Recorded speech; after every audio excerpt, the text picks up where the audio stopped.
హైదరాబాద్ లో కన్సల్టేషన్ మరియు 3,500 రూపాయల colour Doppler test Avis hospitals లో ఉచితంగా పొందండి. నమస్తే రమగారు. నమస్తే జయ. రమగారు, ఈ నవరాత్రులకు సంబంధించి కొన్ని సందేహాలు ఉన్నాయండి. పూజ ఉదయం చేసుకోవాలా, సాయంత్రం చేసుకోవాలా?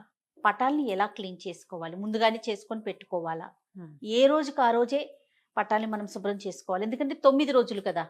2 పూట్ల పొద్దున చేయాలా, సాయంత్రం చేయాలా? మన అలవాటు ప్రకారం చేసుకోవచ్చు 2 పూట్ల.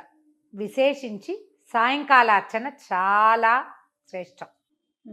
ఉదయం మామూలుగా దీపారాధన చేసుకుని అఖండం ఉంటే అఖండాన్ని సేవించుకుని మామూలుగా మనం రోజువారీ పెట్టే పువ్వులు అవి పెట్టి ఏదో పొద్దుటి నివేదన చేసుకుని సాయంకాలం విశేషించి అమ్మవారికి ఆ అలంకారాన్ని బట్టి ఆ రోజు చదవాల్సిన స్తోత్రాలు, విశేషమైన నివేదన, సాయంకాలం అందరూ వచ్చి ప్రసాదం తీసుకోవటం, అఖండ పెద్ద హారతి ఇవ్వటం, అవన్నీ రాత్రిపూట చాలా మంచిది. చాలా విశేషంగా చెప్తారు. అందుకే శరన్నవరాత్రులు అన్నారు. రాత్రి అర్చన చాలా విశేషమైంది, అమ్మవారికి చాలా ఇష్టం కూడా అన్నట. పొద్దుటి పూట 2 పూట్ల చేసే అలవాటు ఉన్న వాళ్ళు 2 పూట్ల చేసుకోవచ్చు. మరి మన రోజువారీ పూజ చేసుకునే అలవాటు ఉంటుంది, అది పొద్దున్న చేసేసుకుంటాం. అది పొద్దున్న చేసుకుని అమ్మవారికి విశేషంగా పెట్టుకున్నాం కదా, విశేషంగా పెట్టుకున్న అమ్మవారికి సాయంకాలం అర్చన. పొద్దున కూడా దీపారాధన చేయాలి, దీపం పెట్టకుండా కాదు. దీపం పెట్టుకుని అర్చన సేవాకాలం అంతా కూడా జపతపాదులు అవి ఉదయం చేసుకుంటారు. అర్చన సేవాకాలము, బహుపరాకులు చెప్పటము, అమ్మవారికి ఇష్టమైనటువంటి నృత్యము, సంగీతము అలాంటివన్నీ వినిపించటము, ఏమైనా వేద పాఠం, పురాణ పాఠం అవన్నీ చదవగలిగితే అవన్నీ చదవటము. సామగాన ప్రియ అంటారు అమ్మవారిని, ఆమెకి సంగీతం ఇష్టం, సామగానం ఇష్టం. అవన్నీ కూడా మనం సాయంకాలం పిల్లలతో చక్కగా కూర్చోబెట్టి పాటలు పాడిస్తాం, మనమే 2 పాటలు పాడి హారతులు ఇవ్వటం, అలా అన్నీ కూడా సాయంత్రం చేస్తే చాలా బాగుంటుంది. పటాల శుభ్రత రమగారు, దేవుడి మందిరం కానీ శుభ్రత కానీ మహాలయ అమావాస్య రోజున చేసేసుకోవాలి జయ. అమావాస్య నాడు శుభ్రం చేసుకుంటే పాడ్యమి నాటి నుంచి మనం పూజ మొదలు పెట్టుకోవచ్చు. అయితే ప్రతిరోజు పటం కదపాలా అంటే యువతల నుంచి తుడుచుకోవాలి. దేవతా మందిరం ఏది ఉందో దాన్ని ఏ రోజుకు ఆ రోజు మొత్తం నిర్మాల్యం అంతా తీసేసుకోవాలి, ఏ పూట కాపూట. అదే తెల్లవారి పొద్దున్న చేసిన అర్చనవి సాయంకాలం తీయకపోయినా పర్వాలా, ఎక్స్ట్రా అర్చన, కొత్త అర్చన కూడా చేసుకోవచ్చు. సాయంకాల అర్చన మర్నాడు పొద్దున మొత్తం నిర్మాల్యం అంతా తీయటము, ఒక మాట శుభ్రంగా తుడుచుకోవటము, తుడిచేసి తడిబట్టి పెట్టుకోవటం, తర్వాత కాస్త ముగ్గేసుకుని మళ్ళీ ఈ రోజు అర్చన మొదలు పెట్టుకోవాలి. ఉదయకాలంది ఏ రోజు ఆ రోజు చేసుకోవాలి. అమ్మవారిని ఇప్పుడు మనం ఈ 9 రోజులు కూడా ఒక్కొక్క రోజు ఒక్కొక్క అలంకరణలో కొలుస్తూ ఉంటాం కదండి. దానికి సంబంధించి నైవేద్యాలు పెట్టుకోవటం, దానికి సంబంధించి పూజా విధానం, దానికి సంబంధించి వస్త్ర అలంకరణ అమ్మవారికి ఇష్టమైనది అలా చేయాల్సిన అవసరం ఉంటుందంటారా?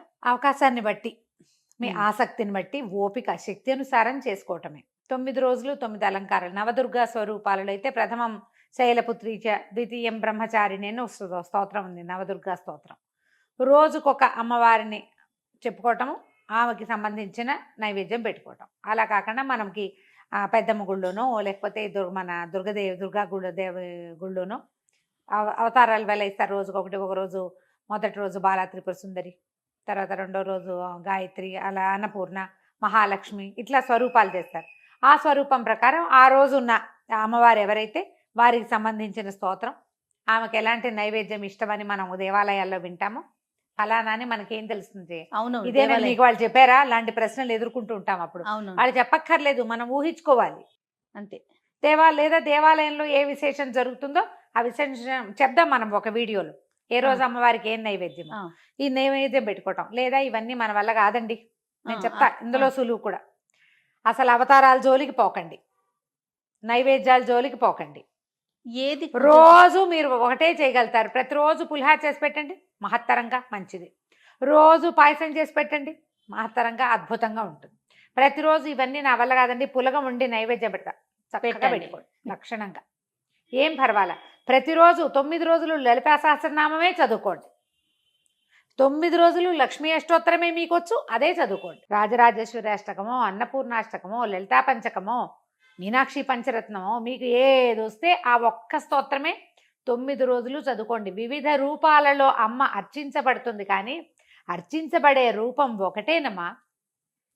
బంగారంతో 1,00,000 రకాల నగలు చేస్తారు, బేస్ ఏది? దానికి బంగారమే కదా. అమ్మే ప్రధానం.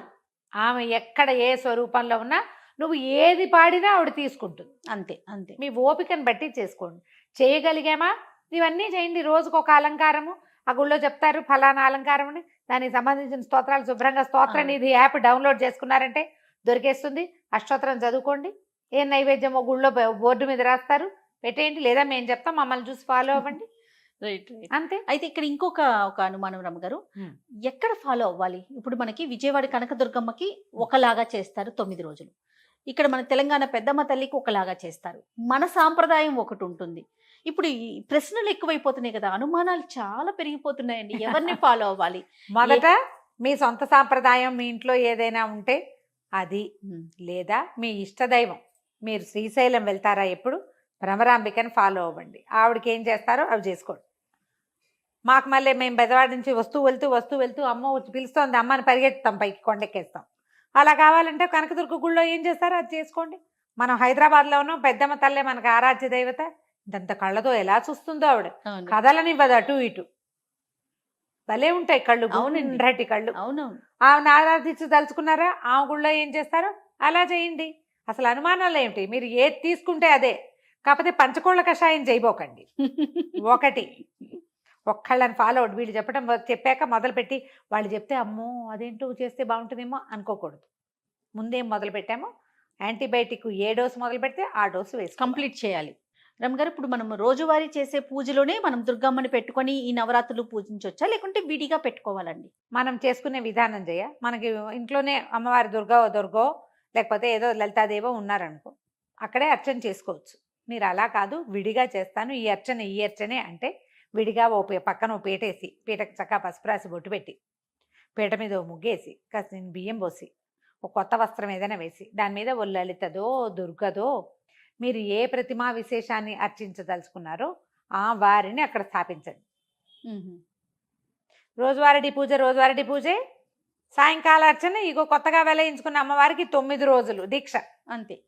ఈ 9 రోజుల దీక్ష ప్రకారం లాగిచ్చేసేయండి, సరిపోతుంది. 9 రోజుల తర్వాత 10వ రోజుని ఎత్తేస్తాము. మళ్ళీ ఏ ప్రతిమని పూజించుకున్నామో ఆ ప్రతిమ వెళ్తే మన దేవతా మందిరంలోకి వెళ్తుంది. లేకపోతే మీరు లోపల దాచిపెట్టుకుంటామంటే లోపల పెట్టుకోండి. ఏటా మళ్ళీ దసరాలప్పుడు తీసుకోవచ్చు. ఓకే. ఎందుకంటే కానీ రమ్మగారు నిమజ్జనాలు కూడా చేస్తూ ఉంటారు కదా, మనం చెయ్యం. మనం చెయ్యం, కానీ కొన్ని ప్రాంతాల్లో చూస్తూ ఉంటాం. అక్కడ బెంగాల్లో చేస్తారు.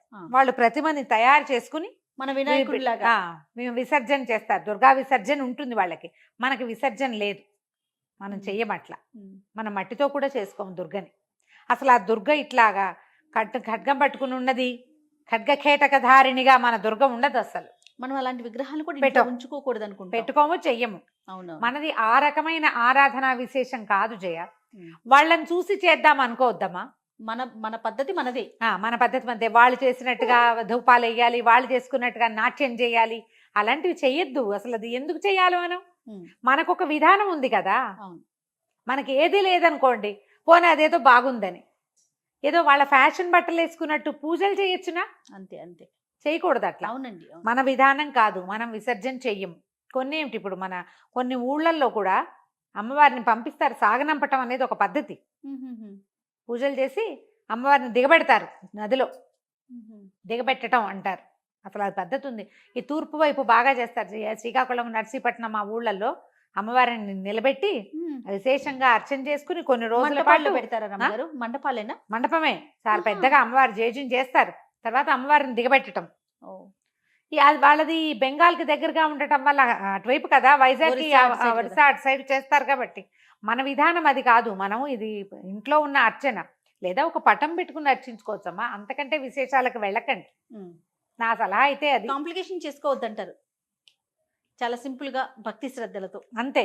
నీకు ప్రధానమైంది ఏమిటి, నువ్వు దిగబెట్టావా ఇంట్లో ఉంచుకున్నావా కాదు, ఇక్కడ ఎంత పెట్టావు లోపల, అది కదా కావాలి. కొత్త కొత్తవి పెట్టుకోవద్దమ్మా. ఇవన్నీ ఏంటంటే ఫ్యాషన్స్, అదేదో కొత్త చేస్తే వచ్చేస్తుంది అనుకోవద్దు. ఇక్కడ ఏం రాసుకొచ్చావో దాన్ని నువ్వు తప్పించుకోలేవు. దాని బరువుని కొంచెం దించుకోగలుగుతావు నీ యొక్క భక్తి శ్రద్ధలతో. నువ్వు ఇలా ఆచరించే ఫ్యాషన్ల వల్ల మాత్రం ఖచ్చితంగా కాదు. నీ ఇంట్లో ఉన్న విధానం, నీ జాతి ఆచరించే విధానాన్ని వదిలిపెట్టకూడదు. అది చేసి తీరాలి మనం. నువ్వు దాని నుంచే ఈ రాసుకొచ్చిన ఇది ఉంది చూసావా, మోసుకొచ్చిన చద్ది మూట, దాని బరువును తగ్గించుకోగలుగుతాం మనం. కర్మానుభవం తప్పదు ఎవరికైనా. అంతే. భగవంతుడికే తప్పలేదమ్మా, మనం ఎంత మనం ఎంత. ఇప్పుడు మనం కథలు చెప్పుకునే దుర్గాదేవి కూడా నందా స్వరూపంలో జన్మించింది కృష్ణుడితో పాటుగా. అమ్మగారు ఈ కథ చెప్తారా ఇంకొక టాపిక్ లో? ఇప్పుడు ఈ నందా స్వరూపంలో దుర్గ పుడితే, అమ్మవారు పుడితే మహామాయ ఆమెను కాళ్ళు పట్టుకుని విసిరేశాడు పైకి. ఆమెకి తప్పిందా? అది ఆమెకే తప్పలేదు చూడు. ఎవ్వరూ దాన్ని తప్పించుకోలేరు. కృష్ణుడితో పాటు పుట్టిన అమ్మా యోగమాయ అవునవును. ఆకాశంలోకి ఎట్లా వెళ్ళింది? సంహరించటానికి విసిరి కొట్టబడింది. విసిరి కొట్టబడినా నేను పైకి లేస్తానని చూపించింది, కానీ విసిరి కొట్టించుకునే క్రియ నుంచి తప్పించుకోలేదు ఆమె. తప్పించుకోలేదు, ఎవ్వరూ దీని నుంచి తప్పించుకోలేరు. దీన్ని తగ్గించుకోగలము ఏవో చేసి కాదు, ఏం చెయ్యాలో అది చేసి. ఇది గమనంలో ఉంచుకుంటే ఈ విషయం మన ఇంట్లో ఏం చేస్తున్నారో అది, మన విధానం ఏదో అది, మనకి ఏం చెప్పబడిందో అది మాత్రమే. అవి చేస్తే అవి నువ్వు ఎంత భక్తి, ఎంత శ్రద్ధ, ఎంత తపస్సుతోటి అది చేస్తావో అప్పుడు దాని నుంచి నువ్వు బయటపడతావు. తప్పకుండా ఇదే పద్ధతి పెట్టుకోవాలి మనం. ఖచ్చితంగా రమ్మగారు, ఖచ్చితంగా. నమస్తే.